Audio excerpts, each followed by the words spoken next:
પાણી પ્રદૂષણ કૌભાંડનો પર્દાફાશ કેમિકલયુક્ત પાણી દરિયામાં ઠાલવતી કંપની આણંદના ખંભાતના દરિયાકાંઠાની ઘટના સામે આવી છે। પ્રદૂષણ વિભાગની તપાસમાં ચોંકાવનારો ખુલાસો। સોખડા જીઆઈડીસીની 2 કંપની દ્વારા કેમિકલયુક્ત પાણી છોડાતું। જતવિન ઇન્ડસ્ટ્રીઝ અને દત્ત કેમટેક કંપનીમાં સર્ચ ઓપરેશન હાથ ધરાયું હતું, જેમાં ચોંકાવનારી વિગતો ખુલી। આ બંને કંપનીઓ તેમના કેમિકલ વેસ્ટેજ, પ્રદૂષિત પાણી અને વેસ્ટેડ એસિડના નિકાલ માટે જમીનમાં 10 ફૂટથી પણ ઊંડા ખાડા ખોદી 500 મીટર સુધીની પાઇપલાઇનથી ગંદા પાણીનો નિકાલ બારોબાર ખંભાતના દરિયામાં ઠાલવતી હોવાનું સામે આવ્યું છે। હાલ તો પ્રદૂષણ વિભાગે આગળની કાર્યવાહી શરૂ કરી છે।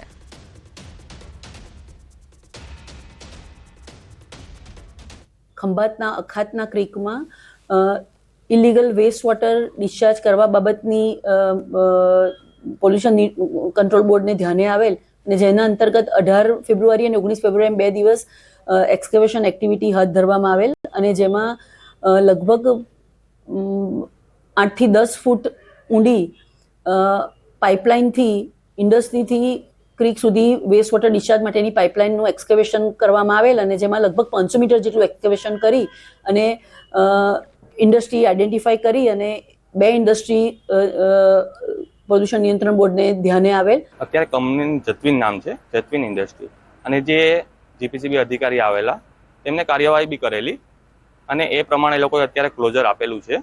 તો 2 દિવસમાં અમે કંપની બંધ કરશું, પરંતુ જે વાત થઈ રહી છે કે ખાડીમાં પાણી નાખવું જે કોઈ વસ્તુ છે એ વસ્તુ અત્યારે શું કહેવાય કે કોઈ પ્રૂફ નથી, છતાં બી અત્યારે જીપીસીબીની કાર્યવાહી ચાલે છે અને અમે એનો જવાબ આપીશું ત્યારે તમને એની શું કહેવાય કે માહિતી મળી રહે। આણંદ જિલ્લાનો ખંભાતનો દરિયા કિનારો ખૂબ વિશાળ દરિયા કિનારો, ખંભાતનો દરિયા કિનારો આજે ભાલ વિસ્તાર જે છે વડુચી માતાનું મંદિર સોખડા થઈને છેક વડગામ સુધી પ્રસરેલો છે।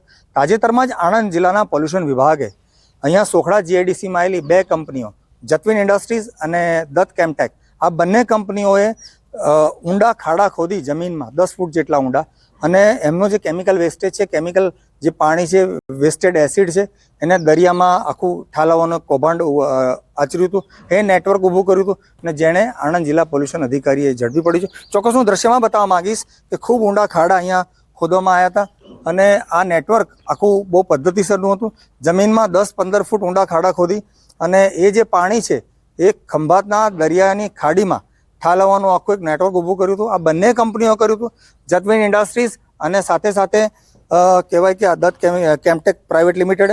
ચોક્કસ આણંદ જિલ્લા પોલ્યુશન અધિકારી છે એણે આ એક આખો રિપોર્ટ, એક આખો અહેવાલ તૈયાર કર્યો છે અને સમગ્ર અહેવાલ દસ્તાવેજી પુરાવા સાથે ગુજરાત સરકારના પોલ્યુશન વિભાગને સુપરત કરશે અને ત્યારબાદ તમામ કાયદેસરની કાર્યવાહી હાથ ધરવામાં આવશે। જનક જાગીરદાર, ન્યૂઝ 18 ગુજરાતી, ખંભાત। તંત્રની બેદરકારીનો વધુ એક જાગતો પુરાવો જોવા મળ્યો। પોરબંદરમાં પાલિકાનું શોપિંગ સેન્ટર ખંડેર બન્યું। લોકાર્પણ પહેલા 3 વખત ખંડેર હાલતમાં ફેરવાયું। માર્કેટ બન્યાના 10 વર્ષ બાદ પણ ખંડેર હાલતમાં છે। 87 લાખના ખર્ચે શોપિંગ સેન્ટર તૈયાર થયું હતું। સ્થાનિકો સહિત કોંગ્રેસે ગંભીર આરોપ લગાવ્યા છે। પેરેડાઇઝ સિનેમા નજીક આ શોપિંગ સેન્ટર બનાવવામાં આવ્યું છે। એટલું જ નહીં, લોકો તો એવા પણ આરોપ લગાવી રહ્યા છે કે પાલિકાની પહેલાથી ઢીલી નીતિ હતી, કેમ કે આ શોપિંગ સેન્ટર બનાવવા માટે 4 વર્ષનો સમય લાગ્યો હતો। એવો પણ આરોપ છે કે સ્થાનિક નાના વેપારીઓને દૂર ખસેડી આ શોપિંગ સેન્ટર બનાવવામાં આવ્યું હતું, પરંતુ આજે પણ લોકોના નાણાંનો વેડફાટ થઈ રહ્યો છે। હવે સૌથી મોટી વાત એ છે કે પાલિકા કમિશનર તો કહી રહ્યા છે કે અગાઉ હરાજી કરાવવામાં આવી હતી, પરંતુ તેની પ્રાઇસ વધારે હોવાથી વેચાણ નથી થયું। હવે સવાલ એ થાય છે કે આવી રીતે શું 1-2 નહીં 10 વર્ષ વીતી ગયા છતાં કેમ કોઈ નિરાકરણ ન આવ્યું? હવે નવું બનેલું આ શોપિંગ સેન્ટર ખંડેર થતા તેની મરામત માટે પણ ફરી નાણાંનો વેડફાટ થશે, તો આખરે કોને જવાબદાર ઠેરવવા? આવા અનેક સવાલો ઉઠી રહ્યા છે, પરંતુ તેના જવાબ હજુ સુધી નથી મળ્યા। અને એ સાર્વજનિક પ્લોટ હતો, એમાં નગરપાલિકાએ નક્કી કર્યું જે તે સમયે જે લોકોએ હવે એ બનાવી અને 80 લાખ રૂપિયાના ખર્ચે એ બન્યું હતું। એ પછી કાંઈ થયું ને એટલે 2-3 વર્ષ ગયા એટલે વળી ફરી પાછા 20 લાખનો ખર્ચો કરીને રિનોવેશન કર્યું। મારું કહેવાનું એમ છે કે આ દુકાનો બનાવી છે ને આજ લગભગ 8 થી 10 વર્ષ થઈ ગયા। કરોડો રૂપિયાનો છે, આજની કિંમતે જોઈએ તો 12 થી 15 કરોડ રૂપિયાએ રોકાણ કર્યું છે। એ પૈસા કે ના કોઈ પ્રમુખ કે કાઉન્સિલરના ખિસ્સામાંથી નથી ગયા, એ ભ્રષ્ટાચાર કરવા માટે કરીને ઊભું કર્યું હતું। આટલું ઇન્વેસ્ટમેન્ટ કરીને બંધાવેલું બાંધકામ રેકડીઓવાળાને અને જે નાનો વર્ગ ધંધો કરે છે એને અન્ય જગ્યાએ ખસેડી અને એના રોજગાર ઉપર પાટું વર્તમાન શાસકો અને મહાનગરપાલિકાના અધિકારીઓ જેમ તેમ અત્યારે લોકોને પોતાની જગ્યા ઉપર ધંધો કરવાથી દૂર કરે છે. આ જગ્યા છે એ કેટલા સમયથી પડી છે? અંદાજે 60 જેટલી દુકાનો બનાવવામાં આવેલી છે. આ દુકાનો ભાડેથી આપવા માટે અગાઉ હરાજીથી 3 વખત અગાઉ પ્રયત્નો કરવામાં આવેલા છે, પરંતુ જે તે સમયે અરજદારોને એની કિંમત વધારે જણાઈ હશે.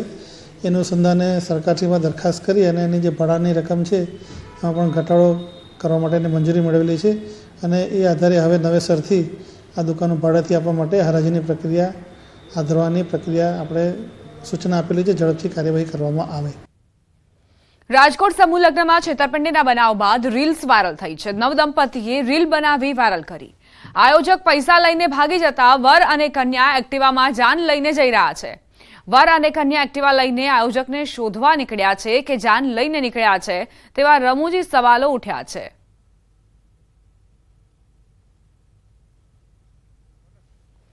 રાજકોટમાં 28 નવયુગલો જ્યારે સવાર દરમિયાન વહેલી સવારે પહોંચ્યા પરિવારજનો સાથે, તો આયોજકો જ નહોતા. આખા દિવસ દરમિયાન આ તમામ યુગલો રાહ જોતા રહ્યા કે ક્યારે આયોજકો આવશે અને તેઓ લગ્નના ફેરા ફરશે અને લગ્નવિધિ શરૂ થશે. જોકે અંતે પોલીસ તેમની વારે આવી.